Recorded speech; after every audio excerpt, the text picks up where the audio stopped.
Nekkal millionaire ak Afiso. $3.6 million is to give away. Simply buy a minimum of $10 credit or data worth $10 to stand a chance of being a millionaire. To enter the weekly and monthly draw, send WIN by SMS to 772 or just call 772 for free. Remember, the more you buy credit or data, the more your chances of being a millionaire. Be that Nekkal millionaire at Afiso, right?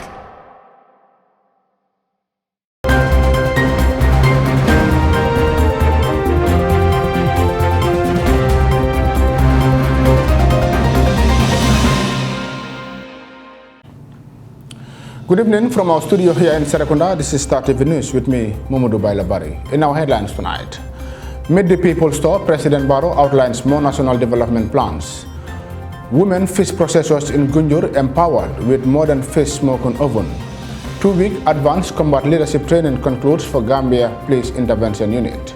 In sports news, Abdullah Bojang under 20 Gava crowned SJG Sports Personality of the Year. On the international news, held captive since 2015, Israeli-Ethiopian family demands return.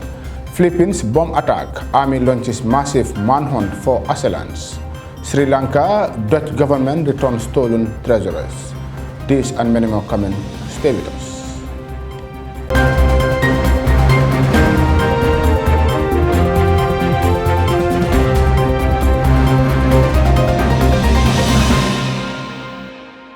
Many thanks for joining us. The news in details now. The President's Meet the People Store recently reached the West Coast region, where he took the opportunity to outline his government's national development plans. During a joint meeting held in Lamen on Sunday, the Gambian leader highlighted the key areas of focus for his administration. The story by Hadijaju is narrated in our studio by Awasane.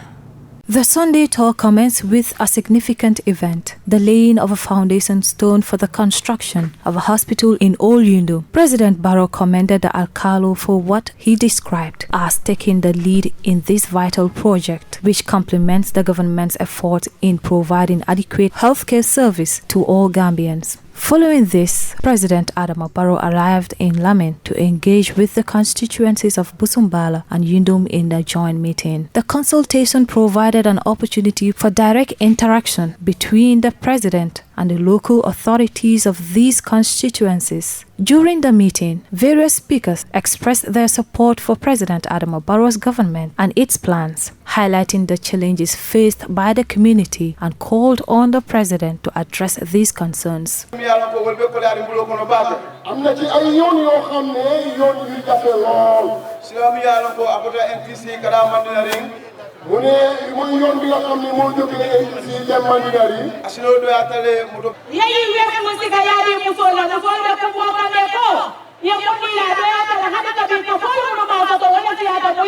Notably, VDC chairperson Alhaji Yusufa Gomez drew attention to the issues faced by the youth, emphasizing the need for employment opportunities that can help curb irregular migration.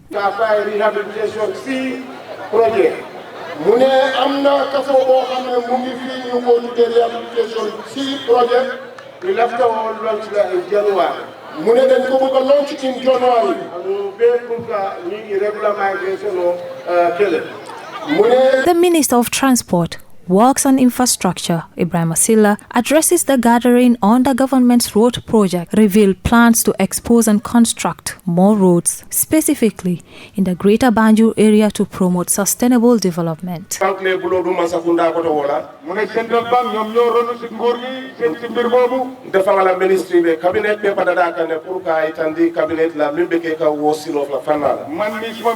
President Adama Barrow also used the meeting as an opportunity to present his government's national development plans, which encompasses various important aspects such as expanding access to quality education, improving public service delivery, implementing land reforms, and even drafting a new constitution. ndel be yalo ne science amal ka ke nyame ano ka ke no nyame amange kilinti mol sida da men fana ji bori silol fana yo mol fana badandi. Furthermore, President Barrow reaffirmed his government's commitment to working closely with partners to achieve the sustainable development goals in all areas, which he said demonstrate his administration's dedication to collaboration and ensuring holistic development in the Gambia. Reporting for Star TV News, I am Awasane. As part of a successful €1 million pilot project in the Gambia, the collaborative efforts of the GIZ, FRSD and ECOWAS have resulted in the inauguration of a state-of-the-art fish smoking oven in Gunjur. This newly introduced oven is specifically designed to cater to the needs of the women engaged in fish processing at the Gunjur landing site. Mariama Dem has more. The introduction of this modern fish smoking oven not only aims to streamline the women's work processes, but also prioritize their overall health and well-being, providing a safer and more efficient method of smoking fish. This intervention ensures that the women fish processors can continue their vital work with ease and minimize any potential health risks associated with traditional smoking methods. This gesture is part of the GIZ Technical Cooperation Window component of the Fund for Regional Stabilization and Development in Fragile Regions within ECOWAS member states, supported by the German Federal Ministry of Economic Cooperation and Development. BMZ. This pilot project in the Gambia has over the past 4 years successfully implemented numerous intervention measures in the country with a focus on women and youth. Carlos Bozet is the German ambassador to the Gambia. Here in Gambia, I think we can see success. This has also a lot to do with how the Gambians are working, how dedicated people are, and in particular the women of the community here in Gunjur who according to the experts, fully understand how the nucleus work. They were involved in the construction. They advised the experts how the nucleus should be built. And they can be built with local technology. All the elements you need, the building materials are available here. So this is a model that can be extended. The significance of this initiative extends beyond immediate benefits as it not only supports the economic empowerment of these women, but also promotes sustainable practices within the fishing industry. Ambassador Mayata Lile Franch, the permanent representative of ECOWAS in the Gambia, describes the project as successful and recognizes the positive impact smoked fish has in African communities, reoccurring the need for sustainability. We hope that Gambia appreciates. Congratulations, Gambia, because when you're a pilot, if things don't go right, then there's very little incentive to continue. But so far from what we've seen, this has been a very successful project. Smoked fish is very popular across Africa, even Sierra Leone, where I come from. So a project such as this is an important part of community life. But I would like to appeal, in as much as the women are appealing for replication, we know how we do things sometimes. If you have been blessed, I am sure there is a way that we can make this work so that at some point you from this community call us that you have been able to sponsor the building of another oven for yourself, because it's an income generating project. Christophe Messenger explains the need to transition from the traditional to the modern way of fish smoking. Smoking cabinet, it's there for 200 years or more. But the combination of the two gives the innovation for here. It means we are separating the production from heat from the creation of smoke. Because if you want to do fish curing, you first need heat to cure the fish. And at that stage you don't need smoke. And only when the fish is cured, then you apply the smoke as you need it. And with this separation, you can now make a small fire like in the... By utilizing modern technologies, the pilot project demonstrates the potential for innovation and progress in traditional sectors, ultimately contributing to the overall development of the fishing community in Gunjur. And this is part of an innovation that will elevate our livelihood and upkeeping of our families. And as we can see, most of the time we see a lot of health issues within the country. And this is one of the innovations that will address those kind of problems. Fatou Mane is among the beneficiaries of the collaborative efforts of GIZ and ECOWAS in empowering women face processes in the Gambia. She expressed gratitude to the donors for what she describes as a timely intervention that will not only boost their economic gains but their overall well-being. We are extremely pleased with the addition of this oven, as it will prove to be immensely beneficial. Not only will it enhance our efficiency and streamline our work process, but it will also safeguard our well-being by eliminating the health hazard associated with the smoke we used to encounter. Meanwhile, this new oven uses a small amount of fire and produces little or no smoke. Maria Madem, reporting for Star TV News. The Police Intervention Unit of the Gambia Police Force has successfully concluded a comprehensive 2-week advanced combat leadership training program. The training took place at the PIU headquarters in Kanifing and was organized by the German Police Support Team in the Gambia with the aim to enhance the leadership capabilities of senior and middle arrangement and middle management officers, particularly in combat situations. Maria Madem again. The program aimed to equip the officers with the necessary skills and knowledge required to effectively command and control operations in high-pressure scenarios. This training program signifies the dedication of the Gambia Police Force to professional development and its commitment to fostering effective leadership within its ranks by continuously upgrading the skills and abilities of its officers. The Assistant Inspector General of Police Operations, Ibrahim Abba, speaking on behalf of IGP Sanyang, expressed gratitude to the GPTS for their invaluable support in organizing the training, emphasizing the critical significance of leadership skills in the realm of command and control within the police force. The Deputy Commissioner of Police encouraged participants to apply the knowledge and skills acquired during the training effectively. He reiterated the commitment of the Gambia Police Force in collaborating with partners and stakeholders to ensure the ongoing reform process of the Gambia Police Force. In another development, the Gambia Police Force CSOs and NATIP Community Policing Caravan reached the Greater Banjul area on Monday to sensitize people on child marriage, children's rights and human trafficking. Discussions with community members and students were also centered on the benefits of community policing, forms of sexual and gender-based violence existence in the Gambia, the veracities of physical violence in marriage, among others. Maria Madem, reporting for Star TV News. Moving on to sports now, where Abdoulaye Bojang, former Gambian international footballer and the current under-20 coach, has been named Sports Personality of the Year at the 12th edition of the Sports Journalists Association of the Gambia Award ceremony. This annual event, which brings together athletes, coaches, journalists, and cross-section of society, recognize and honors outstanding individuals in the promoting of sports in the Gambia. Star TV's Mbaikor engaged Coach Bojang after scooping this prestigious award.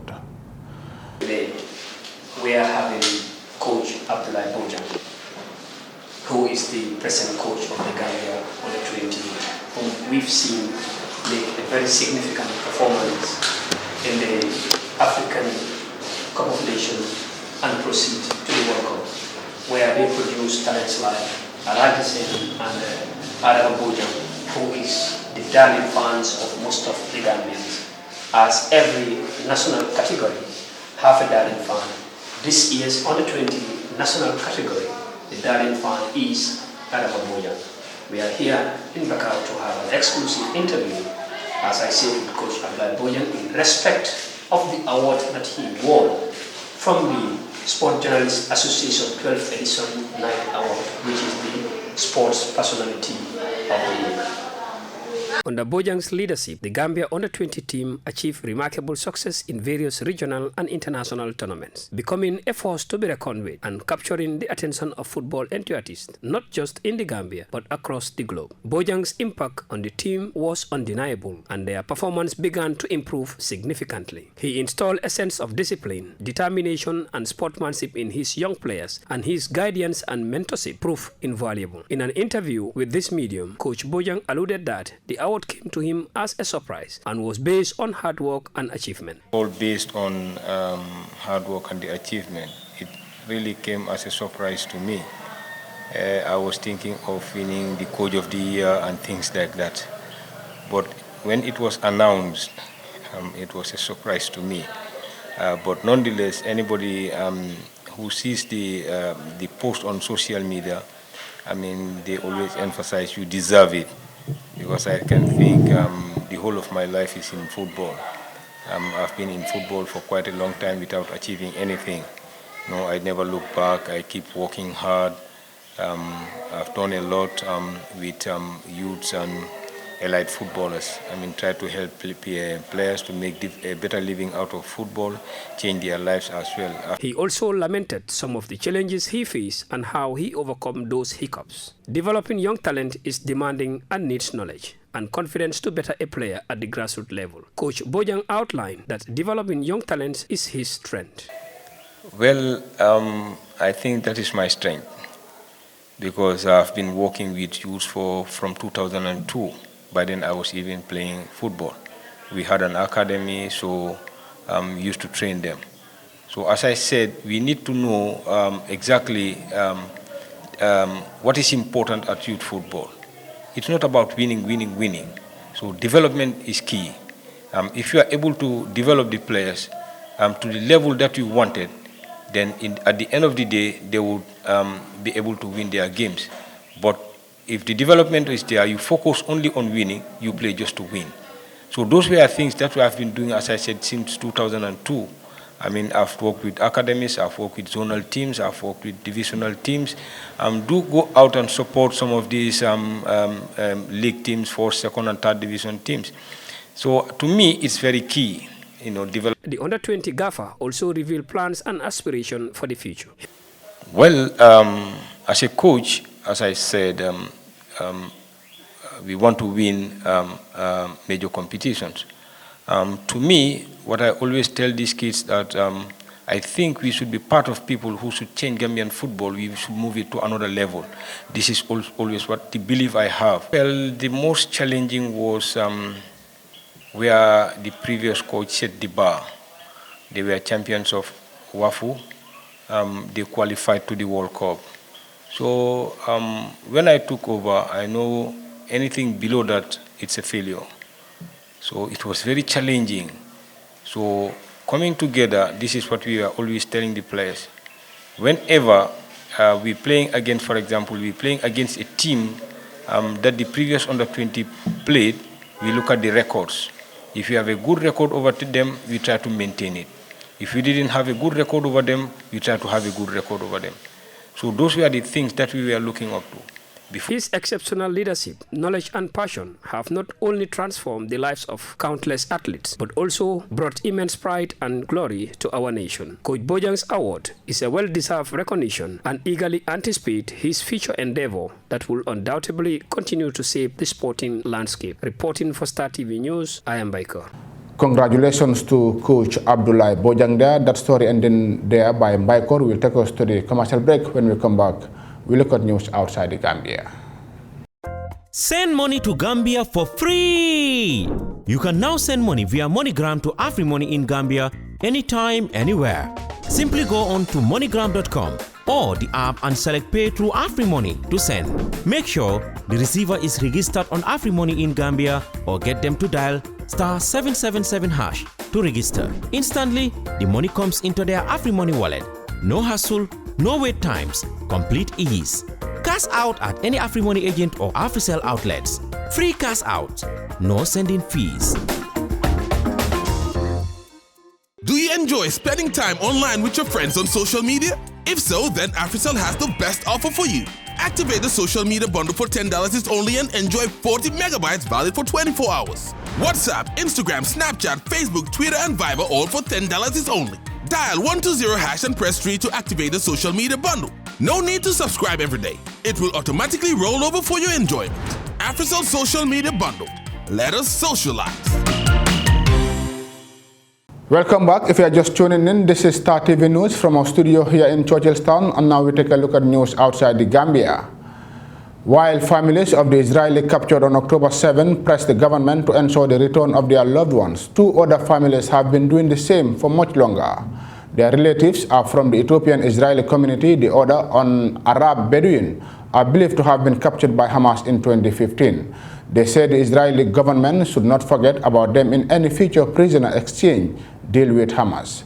His case say he has highlighted the inequality that the Jewish Israeli-Ethiopian community faces, as well as the face by the Arab Bedouin minority after Hissam al-Said was captured in 2015. Al Jazeera's Sarah reports from the city of Akelon, where she talked to one of the families about a case that has highlighted the inequality faced by Israelis minorities. Nearly a decade ago, Yallow's brother walked the length of this beach after arguing with his mother, but he never returned. He points to the direction that Avera Mengistu took, where he ended up crossing into Gaza and then captured by Hamas. Avera's mental health had deteriorated not long before that. The death of his sibling deeply affected him. And now his family say the wait for action has taken far too long. 9 years. We're living, but we're not alive. It's a bad dream that's been going on for so many years. We can't cope. We're asking the government to bring him home, like it should all citizens. All this time they weren't sure if Avera was dead. Then Hamas released a video earlier this year showing him alive. Well, we've only been here for a few minutes, but every few seconds we hear loud thuds. And that's the continuous bombing of Gaza that's happening just a few kilometers down this coastline over here. Now, Yallo tells us that every time he hears those thuds, he thinks how terrifying it must be for his brother. Israel's airstrikes have further complicated things, but with more captives now held in Gaza, Avera's relatives hope he'll be freed if a ceasefire deal resumes. His family says neither the Israeli War Cabinet or those leading the Bring Them Back Home campaign have contacted them, leaving Avera's community with no choice, they say, but to raise awareness to his case alone. So this is Avera. Mihal has been painting Avera and his family for years. And his mother, she's crying. Now she aims for her art to bring his name back to the public domain after years of being forgotten. His case, she says, has highlighted the inequality that the Jewish Israeli Ethiopian community faces, as well as that faced by the Arab Bedouin minority after Hisham al-Sayed was captured in 2015. At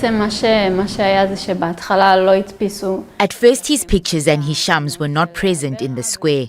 After pressure, his picture was finally printed. The authorities gave up on Avera. They didn't include him in a captive exchange deal a few years ago. They say that people relate most to those that look like them. Mihal says she doesn't want him to be stigmatized because of his mental health that led him into Gaza. She says it could have happened to anyone, so she'll continue to campaign for his release. In Ashkelon, Yallo says Avera will have experienced a number of wars on Gaza, but he prays that this will be the last, and one that ends with his brother's safe return. Sarah Khairat, The Philippine Army has launched a large-scale manhunt for the assailants who bombed a Christian gathering in the south, killing 4 people. ISIL say it carried out the attack during Sunday Mass at the university in the city of Marawi in Mindanao. The region has seen fighting in recent years between the military and armed groups linked to ISIL. Al Jazeera's Barnaby Low reports from Marawi City, southern Philippines. A quiet Sunday meant for worship turns into commotion. A bomb rips through a Catholic gathering in the southern Philippine city of Marawi, killing several people and injuring dozens more. The explosion was so strong, it felt like lightning struck. Hasmin suffered a deep cut on her toe, and her husband nearly lost his eyesight. But they're grateful they're alive. 31-year-old Evangeline Arumin wasn't as lucky. Her brother Aquino and best friend Leime Delate learned about her and saw her body on social media. When I first saw the picture, I cried and said in front of my wife, "Evangeline, where are you? Why did you leave us?" Aquino says he's accepted Evangeline's fate. But senior security officials here have promised to bring the perpetrators to justice. They say they've launched an operation to search for persons of interest, but won't divulge much else. ISIL has claimed responsibility for the bombing of a gymnasium in Marawi City. Now, President Ferdinand Marcos Jr. blames what he calls foreign terrorists, but security officials say they're still looking into all possible angles. They've zeroed in on fighters who they think may be retaliating against recent offensives that resulted in the killing of their leaders, and have suspected ties with ISIL. We cannot really say for sure whether these are foreigners coming to the Philippines and doing that attack, or whether these are affiliated groups to foreign terrorist groups, no? Or even foreign directed. The government has deployed additional troops to Marawi and the rest of the southern region, but has assured the public that there is no imminent threat. Barnabilo, Al Jazeera, Marawi City, southern Philippines. Finally now, the Netherlands has returned 6 artifacts taken from the Sri Lanka during the colonial era. This is the first batch of treasures to be returned. Al Jazeera's Minili Fernandez reports from Colombo, Sri Lanka. Back home after more than 200 years in the Netherlands. These artifacts were looted by Dutch soldiers when they overran the palace in Kandy in central Sri Lanka in 1765. These items were made for the king. We have very few of those now remaining, so these are very important artifacts. The items are now on display at Colombo's National Museum. They include these 2 guns weighing 28 kilos each. The mobile heavy artillery was used by troops of the Kandyan king to defend the city and the palace. The most eye-catching item of the collection is the Leuke cannon, named after the aristocrat who had it decorated for the king. So it is a very hybrid object. It was probably made in the Netherlands, then given to the king of Sri Lanka. Later it was embellished, decorated in Sri Lanka, and then given to the king again. And then it was taken away. Experts say most of the items were made in royal workshops of the Kandyan kingdom and are a testament to the skill of the artisans of the time. They are the first ever colonial artifacts returned by the Dutch government. It's very important to look at critically, reflect on the history, and to, well, take steps in doing things right, which went in the history wrong. The Sri Lankan government says it is grateful for the return of its artifacts by the Netherlands, which has been more helpful than other former colonial powers. We wrote to another European country asking to give electronic copies of manuscripts pertaining to Ayurveda, and they sent us a note saying that they will be charging 30,000 rupees, 30,000 pounds. Sorry. And I see the irony of this. These are stolen items. We are not even asking them back. Balasuriya says he hopes the moral example set by the Dutch government will influence others to return culturally significant items to their rightful owners. It's taken more than 40 years to get these colonial artifacts back to Sri Lanka. The collection is a fraction of the thousands of treasures looted and plundered and now found in museums around the world. Historians say the return is a welcome start. Binel Fernandez, Al Jazeera, Colombo. That report from Sri Lanka brings us to the end of this edition of News Bulletin. But before we go to the main points once again. Meet the People's Store, President Barrow outlines more national development plans. Women fish processors in Gunjur empowered with modern fish smoking oven. 2-week advanced combat leadership training concludes for Gambia Police Intervention Unit. In sports news, Abdullah Bojang, under 20 Gava, crowned SJG Sports Personality of the Year. On the international news, held captive since 2015, Israeli-Ethiopian family demands return. Philippines bomb attack, army launches massive manhunt for assailants. Sri Lanka, Dutch government returns stolen treasures. That's it for today's news. Thank you very much for watching. Do stay tuned and enjoy the rest of our programs. Until then, have a very good night.